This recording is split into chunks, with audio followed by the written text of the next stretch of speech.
describir a lo largo de mi presentación. Y a manera de introducción, la enfermedad por hígado graso no alcohólico sabemos que es un gran problema de salud pública, ya que es la enfermedad hepática crónica más frecuente en el mundo, con una prevalencia del 20 a 30% en la población general, subiendo esta a un 60-80% en grupos de riesgo. Su prevalencia está aumentando de forma alarmante y con seguridad representará la próxima epidemia en hepatología y la principal causa de trasplante hepático. Se han reportado 1.27 millones de muertes por año, se asocia a mortalidad cardiovascular, oncológica y hepatológica, y es una causa frecuente de cirrosis, carcinoma hepatocelular y trasplante hepático. Por lo tanto, es una epidemia global silenciosa, similar a las enfermedades no transmisibles, y la magnitud del problema en muchos países es aún desconocida. Esta entidad se define por la presencia de estatosis hepática, por histología o por imágenes, en ausencia de causas secundarias de acumulación de grasa hepática, tales como el consumo de alcohol, fármacos esteatogénicos, hepatitis C o trastornos hereditarios.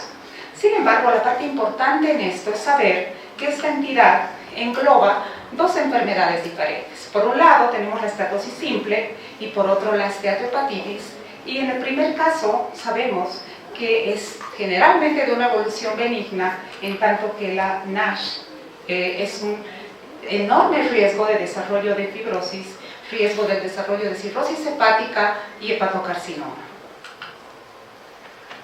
¿Qué podemos decir en relación a la epidemiología?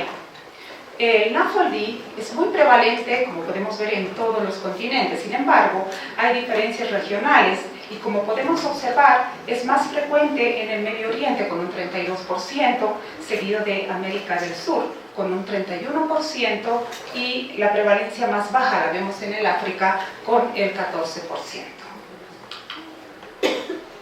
Bien, de forma global sabemos que la NAFLD tiene una prevalencia a nivel mundial del 25%, sin embargo, la prevalencia de NASH tiene un rango de presentación del 1.5 al 6.45% y la prevalencia de NASH en pacientes con diabetes asciende al 37.3%. Bien, estos son estudios, estimaciones que se han hecho en relación a la prevalencia en pacientes obesos con NAFLD, en los cuales se ha determinado una prevalencia del 51%. Sin embargo, en pacientes obesos con NASH, este porcentaje aumenta al 82%. ¿Qué pasa con los pacientes diabéticos con NAFLD? Tienen una prevalencia del 23% y los pacientes diabéticos con NASH tienen una prevalencia del 44%.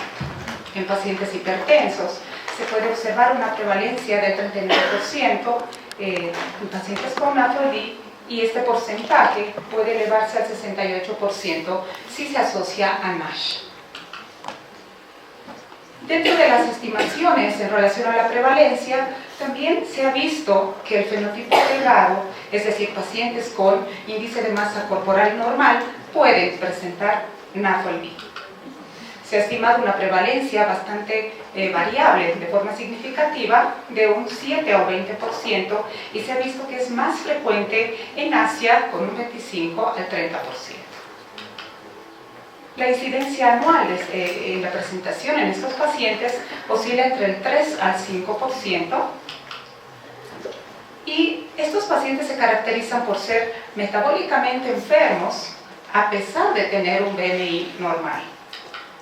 Además, está fuertemente asociado al acúmulo de grasa en sitios ectópicos, tales como son la cintura y el cuello. Pero también, como acaba de referir la doctora Pajes, tiene una muy fuerte influencia de factores genéticos, y el polimorfismo más estudiado es el gen PNPLA3, que se ha observado en el 78.4% de estos pacientes. ¿Qué pasa con los niños? En pediatría realmente en la actualidad se ve un aumento muy preocupante en la prevalencia de NAFLD, y esta oscila entre el 3 al 10%. De estos, 8% se presenta en la población pediátrica y 34% en niños obesos. la prevalencia se va incrementando a medida que avanza la edad y es más frecuente en niños entre 11 a 13 años y es más común en el sexo masculino y en obesos. Es más frecuente en niños hispanos con un 11.8% y menos en afroamericanos con un 1.5%. Bien, también se han realizado estudios en relación a la progresión, a la velocidad de progresión de la fibrosis anual y se ha determinado que existe una progresión de 0.07 estadios en relación a la fibrosis para NAFLD y 0.14 estadios para NASH. ¿Esto qué significa? Que por cada 14 años de NAFLD y 7 años de NASH hay un estadio de fibrosis en relación a la progresión. Y se sabe que el NASH progresa a cirrosis en alrededor 10 a 15% de los pacientes.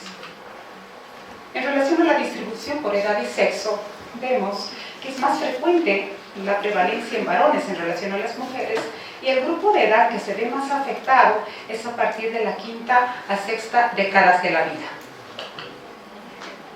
Para nosotros poder hablar del impacto que tiene el NAFLD en lo que es la salud pública, necesitamos conocer los factores de riesgo. Y esto ya es muy bien conocido, la relación del hígado graso con el síndrome metabólico, ya que sus componentes provocan un riesgo en el desarrollo de NAFLD. En este estudio se ha determinado que las condiciones más frecuentemente asociadas a NAFLD son la obesidad y la dislipidemia. Sin embargo, la diabetes es un determinante de alto riesgo respecto al desarrollo de formas más severas de la enfermedad. Otro hecho muy conocido es que existe una relación bidireccional entre lo que significa el síndrome metabólico y NAFLD. ¿Qué significa esto? Que no solamente es el síndrome metabólico que va a llevar al desarrollo de NAFLD. Significa que también el NAFLD puede conducir al desarrollo del síndrome metabólico y todas sus consecuencias. La obesidad, otro factor muy fuertemente vinculado con NAFLD. Sabemos que la prevalencia de obesidad a nivel mundial en pacientes con NAFLD es del 51%. Y también conocemos que la obesidad abdominal y el aumento del perímetro en la cintura está estrechamente relacionado con su desarrollo. Asimismo, la adiposidad visceral constituye el mayor factor de riesgo en el desarrollo de NASH y fibrosis significativa. Por lo tanto, todo el espectro de lo que significa la obesidad, desde incluso el sobrepeso hasta la obesidad mórbida, son factores determinantes de mal pronóstico. Por otro lado, en pacientes con obesidad mórbida que tienen indicación de cirugía bariátrica, el NAFLD es superior al 80%.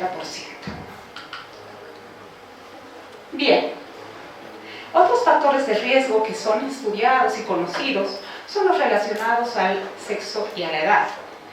Como sabemos, la mayor prevalencia y estadio de NAFLD se da a mayor edad. Y el sexo masculino es un factor de riesgo y la prevalencia en los hombres es 2 veces mayor en relación a las mujeres. Sin embargo, las mujeres tienen un riesgo reducido de NAFLD en el periodo de su vida reproductiva, pero después de la menopausia, este riesgo se equipara al de los varones. Como podemos ver, la prevalencia máxima de NAFLD observada en los varones está entre la quinta y sexta décadas de la vida, en tanto que en las mujeres se presenta con mayor frecuencia a la edad mayor de 60 años. La raza y la etnia constituyen otros factores relacionados al desarrollo de NAFLD y sabemos que existe una prevalencia mayor en la población de origen hispano en un 45% y es más baja en los afroamericanos. Los caucásicos tienen una prevalencia intermedia y estas diferencias étnicas están relacionadas con los diferentes grados de resistencia a la insulina, adiposidad central, el BMI, es decir, el índice de masa corporal. Pero también es muy importante señalar que la genética tiene un papel muy importante en este caso, así como los factores socioeconómicos como la dieta, el ejercicio y el hábitat. Bueno, Y un tema que está cobrando mucha importancia los últimos años es la predisposición genética a NAFLD. Y es así que se han identificado variantes genéticas, varias de ellas, las cuales van a aumentar la heredabilidad de NAFLD en un 27% en las familias. El polimorfismo más estudiado es el de PNPLA y el alelo 148M ha sido el más fuertemente identificado, sobre todo en las poblaciones hispanas. Por lo tanto, se ha determinado que este polimorfismo presenta una mayor susceptibilidad de padecer NAFLD y progresar a formas agresivas de la enfermedad, ya sea cirrosis hepática y hepatocarcinoma. De esta misma forma, se ha visto que estas asociaciones son independientes del grado de obesidad o de la presencia de diabetes. Como les había mencionado, esta es la variante que se ha identificado con mayor frecuencia en pacientes de origen hispano. Y además, se ha visto que es 2 veces más frecuente en hispanos que en afroamericanos. Como podemos ver, 40 versus 19%. Otra variante genética es el alelo menor en el miembro 2 de la superfamilia transmembrana, que se ha asociado a un aumento del contenido de triglicéridos hepáticos, lo cual aumenta el riesgo de fibrosis hepática, y esto también independiente de lo que significa la edad, la obesidad y la diabetes, así también como el otro polimorfismo previamente mencionado. Y recientemente se ha identificado esta variante, sobre todo en pacientes hispanos, ¿sí?, que es el regulador de la glucosinquinasa, que está asociada con niveles elevados de aminotransferasas en personas con sobrepeso y obesidad en Latinoamérica.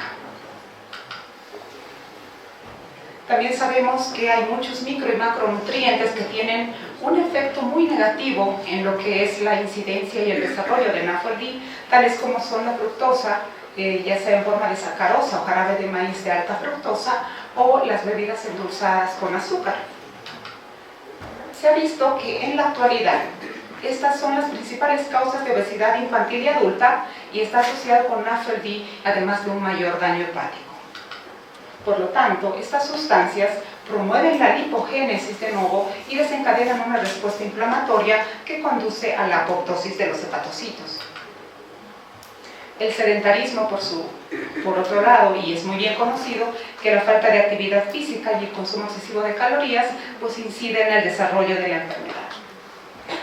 En América Latina se ha evidenciado uno de los aumentos más altos de inactividad física global en el mundo entre los años 2001 a 2016. Este porcentaje aumentó del 33.4 al 39.1. Y también se ha visto que los niveles más altos de inactividad física se registró en las mujeres de Latinoamérica, con un porcentaje mayor al 40%. Bien, ¿cuál es la carga de NAFLD en Latinoamérica? Como acabamos de ver, América Latina tiene una de las tasas de prevalencia más altas del mundo, y está estimada en aproximadamente el 30.5%. El 61% de pacientes con NAFLD en América del Sur tienen esteatohepatitis no alcohólica, y la prevalencia de NASH en América Latina varía entre el 6 al 18%. Como acaban de señalar en la presentación previa, hay una mayor prevalencia, pero también una mayor gravedad de NAFLD en Latinoamérica, esto debido a la interacción de los factores genéticos, acceso a la atención médica y las prevalencias de las enfermedades como la obesidad, disfunción metabólica y diabetes. Asimismo, los hispanos han reportado un mayor consumo de energía y carbohidratos que otras etnias. Del mismo modo, las mujeres hispanas tienen mayor adiposidad total que las mujeres blancas. En relación a los hombres hispanos y blancos, ellos tienen más grasa intraperitoneal que los hombres negros. ¿Cuál es la carga económica que conlleva la NAFLD? Este es un estudio utilizando el modelo de Markov que se ha realizado en los Estados Unidos y en algunos países de Europa, en los cuales se ha visto, se ha determinado la carga económica en esta transición de 9 etapas en los diferentes pacientes. Y se determinó que en Estados Unidos El costo médico directo anual es de aproximadamente 103.000 millones de dólares y en Europa oscila alrededor de 35.000 millones de euros. ¿Cuál es la carga futura de NAFLD? Bien, se estima y se ha previsto que los casos de NAFLD aumentarán por 21%, de 83 millones en 2015 a 101 millones en 2030. Los casos de NASH aumentarán de 17 a 27 millones en el mismo periodo, con un incremento del 63%. También se ha predicho que habrá mayor incidencia de cirrosis descompensada relacionada con NASH en un 168%, y el hepatocarcinoma aumentará su prevalencia en un 137%, así como las muertes relacionadas con el hígado en un 178%, causando aproximadamente 800.000 excesos de muertes hepáticas. Asimismo, se ha estimado que el número de muertes relacionadas con NASH en todo el mundo se duplicará para el año 2030. Bueno, la importancia no solamente radica en la afección hepática de esta entidad, sino que también se ha visto asociación con muchas enfermedades que van a tener incidencia en la calidad de vida del paciente. Pero acá yo quiero hacer una especial mención a lo que significan las neoplasias malignas hepáticas y extrahepáticas, ya que sabemos muy bien que los pacientes con NASH pueden desarrollar hepatocarcinoma incluso en ausencia de cirrosis hepática, y que entre el 13 al 20% de estos pacientes con hepatocarcinoma no se identifica cirrosis, no se evidencia la presencia de cirrosis, y que los pacientes con hepatocarcinoma relacionado con NAFLD tienen un peor pronóstico y con un tiempo de supervivencia medio de 5 meses. Asimismo, se ha visto la relación con neoplasias malignas extrahepáticas, tales como el cáncer colorectal, ya que se ha visto que los pacientes con NAFLD tienen mayor riesgo de desarrollo de esta neoplasia en hombres, y cáncer de mama en mujeres. Asimismo, se ha visto que los pacientes con NASH tienen una mayor tasa de adenomas de colon y neoplasias avanzadas en comparación con los pacientes con NAFLD. Para concluir, NAFLD es la causa principal de enfermedad hepática crónica de manera global. La prevalencia global, como hemos visto, es de 25%, es más alta en Medio Oriente y más baja en el continente africano. Los estudios de modelado predicen un aumento en la prevalencia en un 21% hasta el año 2030, lo que lleva a mayores complicaciones y carga de la enfermedad. La prevalencia es mayor, como hemos visto, en la población de origen hispano. América Latina tiene una de las tasas de prevalencia de NAFLD más altas en el mundo, y más allá de sus implicancias de salud directas, también hemos visto que ejerce una importante carga económica, ya sea a nivel individual y social. Del mismo modo, los pacientes con NAFLD tienen mayor riesgo de complicaciones, tanto relacionadas con el hígado, cardiovasculares y neoplasias malignas extrahepáticas. Y para finalizar, al ser esta una epidemia prevenible, debemos instaurar políticas de salud que permitan hacer diagnósticos tempranos e implementar intervenciones que puedan prevenir la progresión de la enfermedad a fases más avanzadas. Muchas gracias.